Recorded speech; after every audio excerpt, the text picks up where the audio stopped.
দেশে মহিলাদের জন্য প্রথম জনপ্রিয় যে ব্যবসাটি রয়েছে তা হলো ফ্যাশন পণ্য তৈরি করা। নতুন ও আকর্ষণীয় ডিজাইনের মেয়েদের পোশাক ক্ষুদ্র পরিসরে তৈরি ও বাজারজাত করে লাভবান হয়েছেন অনেকেই। দ্বিতীয় জনপ্রিয় ব্যবসাটি হলো সুন্দর ও আকর্ষণীয় হ্যান্ডিক্রাফটসের ব্যবসা।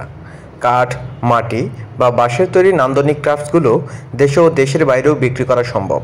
অনেকে স্থানীয় বা আন্তর্জাতিক বাজারে ক্রাফটসগুলো বিক্রি করে লাভবান হয়েছেন। তৃতীয় ব্যবসাটি হলো মুখরোচক হোমমেড খাবারের ব্যবসা। বিভিন্ন পেস্ট্রি প্রোডাক্ট বা ঘরে তৈরি খাবার অফিস বা কারখানায় বিক্রি করে ভালো অঙ্কের টাকা ইনকাম করছেন অনেকেই। আপনাকে খাবারের ডিজাইন ও স্বাদে নতুনত্ব নিয়ে আসতে হবে।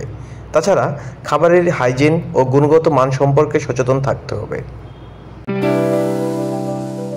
চতুর্থ ব্যবসাটি হলো হোমমেড প্রাকৃতিক সাবান তৈরি।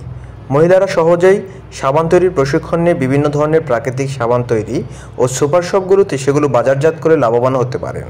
দেশে প্রাকৃতিক সাবানের চাহিদা দিন দিন বাড়ছে। সমাজে যে ব্যবসাগুলো প্রতিষ্ঠিত আছে সেগুলোকে আরও নতুনত্ব ও গুণগত মান বৃদ্ধি করে লাভবান হওয়া সম্ভব। বিজনেস ওয়ার্ল্ড প্রো এর অন্যান্য ভিডিওগুলো দেখার অনুরোধ রইল। ধন্যবাদ সবাইকে।